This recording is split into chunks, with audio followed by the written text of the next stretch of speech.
Hello everyone, welcome to our YouTube channel, and for today we will be featuring Echeveria Violet Queen, and itong succulent na to has a narrow and upright pointed leaves. Ayan, so very similar siya doon sa lotus na pataas nga yung kanyang leaves, and tinawag nga siyang Violet Queen because of the way the color changes pag na-stress nga siya. We are expecting it to have a pinkish to a violet color.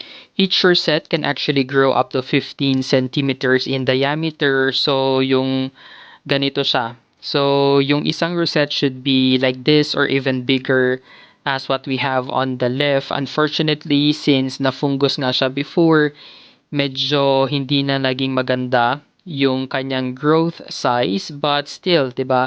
Maganda siyang tignan in clusters like this. For its light requirements, we should put it in a sunny location. So it's best if we will be growing it outdoors para maging compact looking yung kanyang rosette, and at the same time we can have this vibrant na color. So we just have to consider din na pag masyadong mainit yung panahon during summer months, we need to provide some shade net para hindi naman siya ma-sunburn or ma-leaf burn. So anyway, meron naman siyang farina or the white powdery coating, so that really helps para hindi siya basta-basta ma-sunburn. Kaya as much as possible, we should not be removing yung kanyang farina. We only need to water this succulent pag nag-completely dry na nga yung kanyang potting mix. So sa ngayon, medyo basa pa or talagang basa pa yung kanyang potting mix kasi nakalagay nga siya sa isang rain or shine area, and since umulan recently, talagang soaking wet pa yung kanyang potting mix until sa pinakaloob, kaya we won't be watering it now. So depende na lang sa inyong location, you can water it every 2 weeks or every month. For its propagation, hindi naman kayo mahirapang i-propagate siya kasi itong succulent na to literally produces its own offset. So for example, here we have small offsets again. Ayan. So, as far as I can remember, I only have one single Violet Queen before. Pero sa ngayon, I have about more or less 10 Violet Queens here. Although, sa ngayon kasi hindi ako masyadong masaya sa size ng ating mga Violet Queens. And so, I think I will be propagating two of them via stem cutting, hoping na pag sineparate natin itong dalawang rosettes na ito, they would eventually grow bigger.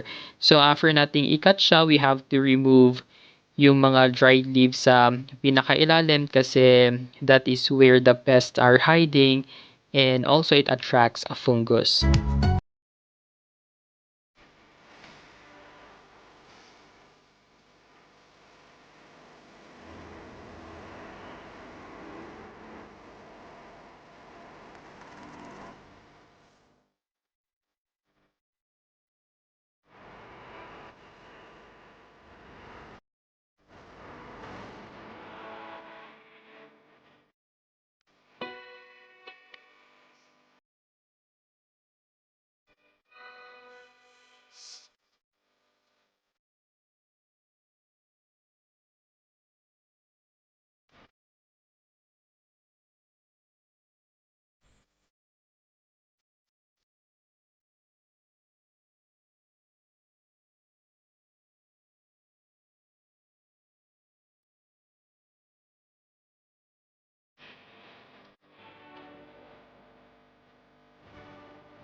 Lastly, for its grooming and maintenance, we just need to remove yung mga dried leaves sa kanyang pinaka-bottom na part from time to time. Ayan, so I seldom actually do this kasi nga pag naging cluster na sila na ganito, sobrang hirap talagang tanggalin yung mga leaves doon sa pinakaloob. Pero that's very important. We also need to check our succulents for any signs of pest and fungus. So, dati nga talagang I thought hindi makaka-survive itong ating Violet Queen because of fungus.